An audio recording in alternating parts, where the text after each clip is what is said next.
a lion. This isn't real. I'm not a machine. You're not me! She's denied the truth of the Shadow's creation. With this, the Shadow's face twists with an evil rapture. Rapture? Why do wild cards think in such weird, like, adjectives and stuff? The people who wrote this are so weird with some of the descriptions.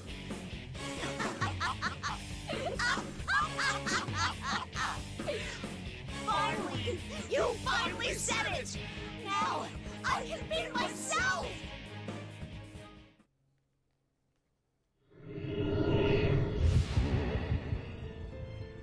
Yes, the power!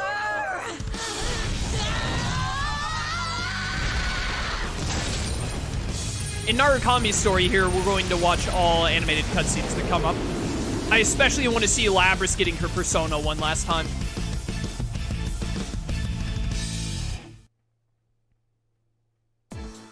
I'd hope I could save her before it got to this point, but that might have been impossible anyway. Yeah, that would have ruined the flow of the story, to be honest. It's difficult enough to confront the truth, and in her case, it was accompanied by revealing the true form she'd been so desperate to hide. She is a machine, and she was forced to perform painful acts that likely no one could ever comprehend.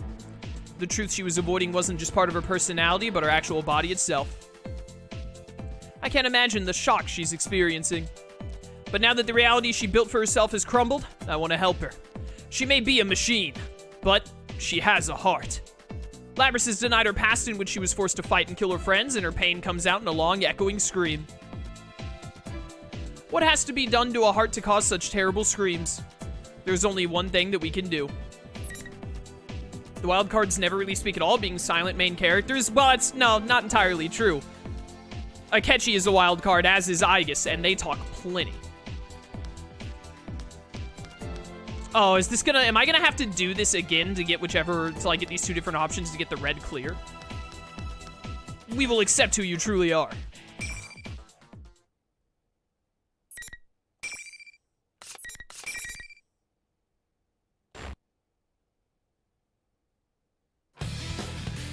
Oh, we're going straight into fighting Shadow Labrys. Okay.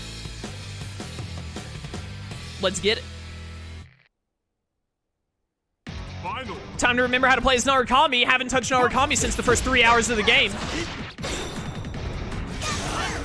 I will Izanagi you. Don't you know how Izanagi works? I can just rewrite reality for the mere sacrifice of one eyeball. I cannot be stopped. I probably also have Hashirama DNA, so you may as well just give up now. Goodbye.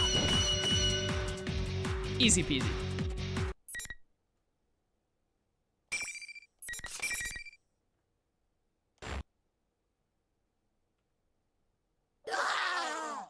That sounded so funny, dude. The power that Labrys' shadow had gathered dissipates. It's over. All that's left is for Labrys to accept the darkness within her. The darkness within darkness. But will she truly be able to do it? I turn around, but Labrys hasn't moved a muscle. She doesn't have muscle. She's a robot, you moron. She had been avoiding having to watch the battle just now as well. What more can I do for her? Labrys. The moment I call to her, There they are! Yukin! Labrys! Sister, Narukami-san. Jay and Aiga-san, and not just them. Yukiko and Yosuke are right behind them. And there are even more surprises. Man, as soon as that invisible wall thing disappeared, I knew you did it! We ran into Aiga-san along the way. She told us about Labrys and everything. I beat Labrys' shadow like 5 seconds ago. The invisible walls could not have been gone that long. How did you get here so fast? A little late, wasn't it? If someone told me what was going on from the start, I would have... You fell into the TV when you were half asleep. For crying out loud, you really know how to blow it when it counts. Teddy, I don't want to hear crap from you. Hey, what you going to tell them for? I don't think this is the time for that. Huh? Naoto? Yeah, we were surprised too. The job she was on turned out to be related to all this. Kanji, who had been missing before he went inside the TV, and the real Teddy are here. There's even Naoto, who wasn't supposed to have been able to come to Inaba. It looks like the whole investigation team's been brought back together, and I didn't know it. Everyone says that Rize had told them pretty much what had been going on. Their smiles are encouraging. I turn to speak to Labrys, who's been silent all this time. These are my friends. We've all faced our weaknesses at one time or another. Labrys finally responds. Your weaknesses. You've all faced your shadows? No, he's talking about like our elemental weaknesses. Like Kanji's weak to winds, Yukiko's weak to ice. It's the Persona way.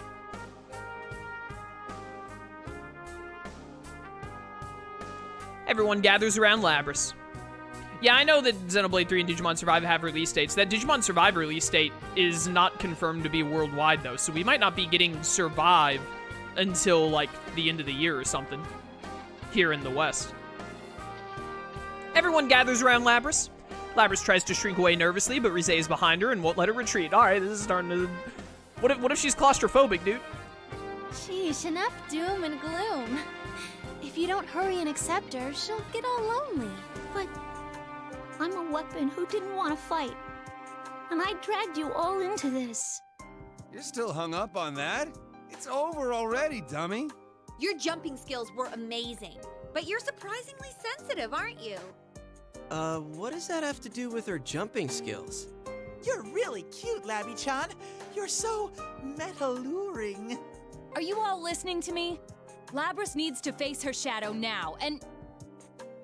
This was going well at first, but now everyone's talking about different things and we're completely off topic. Of course, that's not unusual with all of us. I have to laugh, and I apologize to Labrys that things didn't quite wrap up as I'd hoped. Labrys looks back at me with a blank expression. Can't she tell that we're not treating her any differently? I turn towards Aiga-san and she meets my gaze. She nods silently, then stands before Labrys. She seems slightly nervous. Nice to meet you, Labrys. Or rather, sister. I am Aigis, the 7th generation anti-shadow suppression weapon. I am your successor. Labrys jerks up and looks at Aiga-san. At the same instant, Yukiko gasps in surprise. What? Excuse me, but I mean, are you also...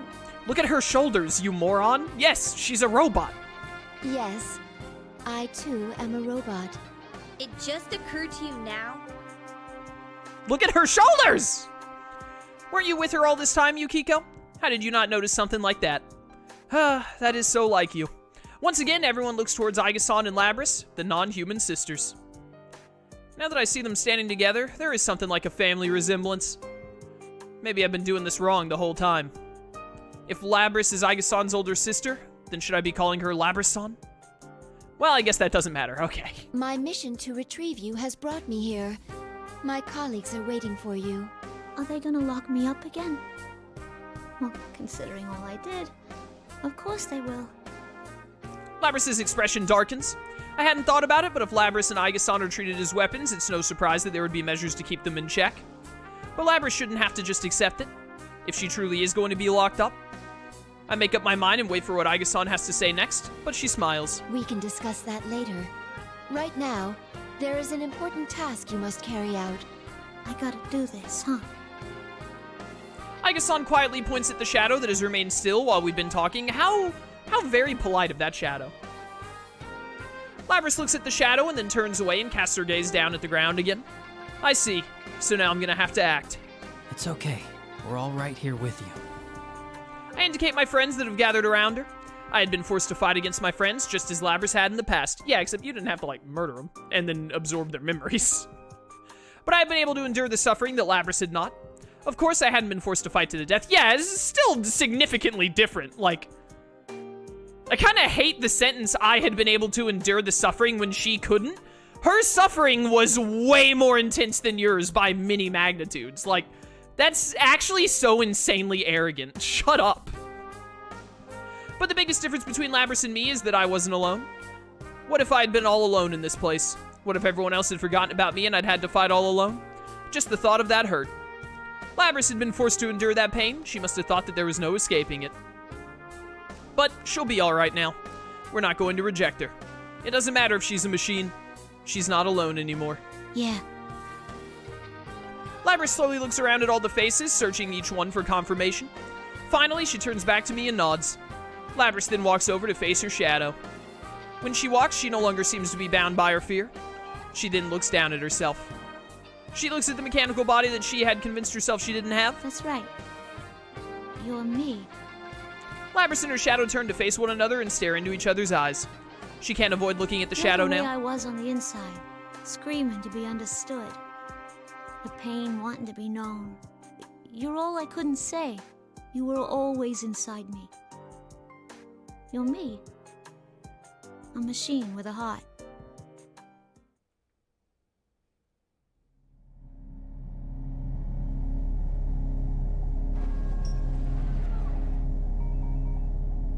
I'm sorry I ignored you all this time. I was the one who left you all alone.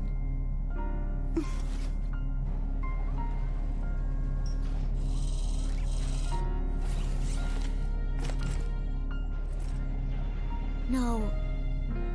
You are me, after all.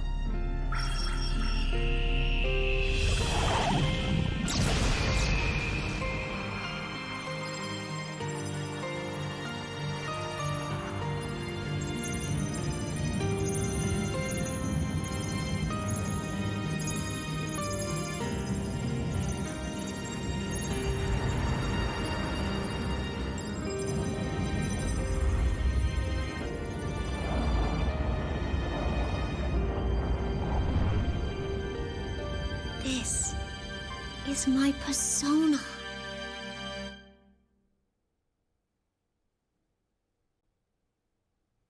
Labrys accepted the existence of her shadow and obtained a persona. It's finally over. We take Labrys with us and follow Teddy and Rize to the school's rooftop, where they say it's connected to the TV and Juness. The invisible walls are gone. Perhaps there were walls like that wherever she came from, and she drew on that in making this place. But I have a feeling she's truly been freed from those walls now. As in confirmation, Labrys is slowly warming up to us, smiling more and responding to us when we start talking to her. When we reach the rooftop, we're surprised to see that the TV world has regained the studio-like appearance that we were accustomed to. However, there are two unfamiliar faces waiting for us. Mitsuru-san, Akihiko-san. These people have overwhelmingly intense presences, but thankfully, they don't seem to be enemies. The moment we see them, we tense up, but after Aiga-san calls out in recognition, we learn that they are her friends. I'm Mitsuru Kirija, Labrys' handler. A bodysuit like something out of a movie with a fur coat on top. It's a look that doesn't really work, but her name immediately reminds me of something else. Dude, Narukami is an actual moron? What do you mean it doesn't really work? Mitsuru looks great. Like, I mean, she has one of the best designs in Persona. Narukami is actually the stupidest protagonist in Persona history. That and the thing he said earlier about, like, I endured the suffering better than Labrys or whatever, absolute moron. The Kirijo group, and if she has the same name, she must be quite an influential person in it.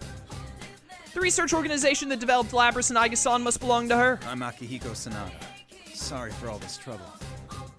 The man with the red cape appears to be quite comfortable with Mitsuru-san and Aiga-san. Must have been helping them fight shadows for some time. Is there some reason why people on shadow extermination squads have to dress like crazy people? So, what's going to happen to Labrys now? Dude, no wonder they keep the Persona protagonists silent throughout the games. The second Narukami, like, gets a voice and thoughts, he's, like, just super stupid. Like... Before we fully introduced each other, Yosuke asked Mitsuru-san what I've been wondering myself. I know all of us must have been worried about this, but I was waiting for a good moment to bring that up. Even Yosuke seems to have realized how out of line his question is, and he shrinks back sheepishly, as if regretting having asked the question. I know why Yosuke's worried, but why does he keep stepping on landmines like this?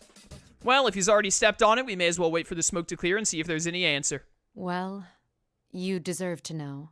We were thinking of sealing her away again. What an incredibly dumb analogy, by the way, the landmine thing. They were thinking. Did something change their minds? Mitsuru-san turns to Labrys. There's a smile on her face, but is she smiling for the reason we hope she is? But our report from Aiga says that thanks to you, Labrys has acquired a persona. She's hardly a rogue test unit anymore. Besides, she has a heart. We would never treat anyone with a heart so poorly. Yeah, we did it! Thank goodness! I'm so happy for you, Labrys! We did it. What did we do?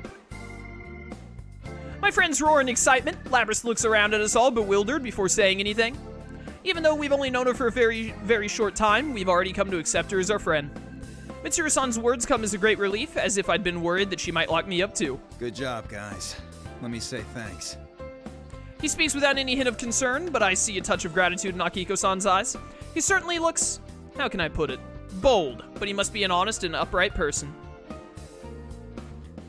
I guess I could call him stoic. There's a distinct brusqueness to him. How many different adjectives are you gonna come up with, dude? I think it's like, it's especially Narukami's story, and it's probably because Narukami, like the other Persona protagonists, had very little personality going into it, but like, Narukami's, like, reading his inner thoughts, or like, from his perspective, it's just so, like, tedious and boring to me, compared to, like, Yosuke or Kanji, or even, like, Teddy, or, like, even the characters I don't like as much. Like, they have so much more flavor to them, but, like, the perspective of, like, Narukami is just, is so, like, tedious and boring to me compared to all the others. I really don't like it. There's no way that people so considerate would neglect the goodness of Labrys' heart. It seems that Labrys can't believe everything she's hearing. She turns from Akihiko-san back to Mitsuru-san.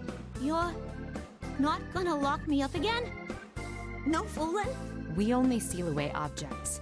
If I did that to you, knowing you have a heart, I'd be no different from the Kirijo Corporation of old. Labrys, you've been blessed with good friends. Labrys looks stunned for a moment, then scrunches up her face as if about to cry, but then her face lights up with a brilliant smile. Who would think that anyone capable of making these expressions was just a machine? I find myself almost moved to tears as well. We're just about to leap forward to congratulate Labrys once again, when... Labrys' head droops suddenly like a puppet whose strings have been severed. I'm about to rush over to see what the matter is when I see Akihiko-san take a fighting stance. I realize that this is no ordinary matter. Suddenly, a bizarre voice emanates from Labrys. It's not over yet. That isn't Labrys' voice. Wait, it sounds the exact same! There's no difference whatsoever. This abnormality seems to have made Mitsuru-san come to a realization. What? It's the same communication system as ours. Everyone, step away from Labrys! Mitsuru-san and Akihiko-san rapidly shout instructions to us. We all spread out and watch Labrys from a distance. I cannot gain access. She is being hacked. It isn't coming from inside this facility. The signal originates elsewhere. You mean outside the TV? Outside the TV, that's right. I curse at myself for having forgotten what was supposed to have been the cause of all this. All this was going on because Labrys had somehow been placed into a TV, so there has to be someone outside who threw her in here. The same person who stole Labrys from the Kirijo group then threw her into a TV is now taking direct control over her. This is just a little extra resistance. Now, entertain me. The nonchalant voice fills with malice. With a dazed look in her eyes, Labrys looks up and dashes forward. She's fast. I barely dodge her axe in time. Surprised, I look up at Labrys once more. Her eyes are blank as if she wasn't looking at anything. Those eyes were once filled with the strength of responsibility and an awareness of duty. Her face had once been filled with sorrow over her painful past. And she had smiled when she had found real friendship for the first time in her life. Whoever is controlling her has stolen all these things from Labrys. Then... Oh no, I hope I'm not gonna have to... Well, I mean, it wouldn't take long to run back to this if I needed to. I need to make sure that I save a different bookmark in case I have to do this twice for the red clear. We'll save her no matter what it takes. We'll save her no matter what you try. I still like Talking You more than Silent One. I mean, I wasn't really, like... I'm not, like, a huge fan of the... I've gone on record many times saying I'm not a big silent protagonist fan, and that's no different in Persona. Of all of the games I've played that have silent protagonists, Persona is definitely the one that I'm most, like, I'm cool with it, because it works best in Persona compared to other games that have silent protagonists. Like, having, like, the first one that comes to mind is Luger from Tales of Xillia 2 as a silent protagonist. That was a horrible decision, and is one of the reasons I don't like Xillia 2 all that much compared to, like, Xillia 1. But, that being said, I don't really, like, prefer Talking You is, I don't really like him that much, to be honest, because I don't think he's that good. Like, he's not a character that I'm super interested in. I'm not super interested in him in Persona 4 either, because he's just the protagonist. Like, they're kind of like, the protagonists are kind of like the vehicle to get you through the story and interact with the other characters in the Persona games. They don't have no personality whatsoever. Like, Minato, Narukami, and Joker all have some level of personality, just not near as much as all of the other characters in the Persona franchise. But, I mean, like, you know, I guess I just really don't care at the end of the day either way. Like, Narukami hasn't been given that much personality in this game, and the amount of personality he has been given, I kind of don't like all that much, because it's really drawn out and, like, annoying to read. I don't like the way they presented it, and also he says some stupid stuff, I find, at least in the second half of his story. But, I mean, I don't really care for his silent version either, like, whatever. Also, Persona 4 is my least favorite of the 3 Persona games. Not that I dislike Persona 4. Persona 4 Golden is a great game, but it is my least favorite of the grouping of Persona 3, 4, and 5, so whatever.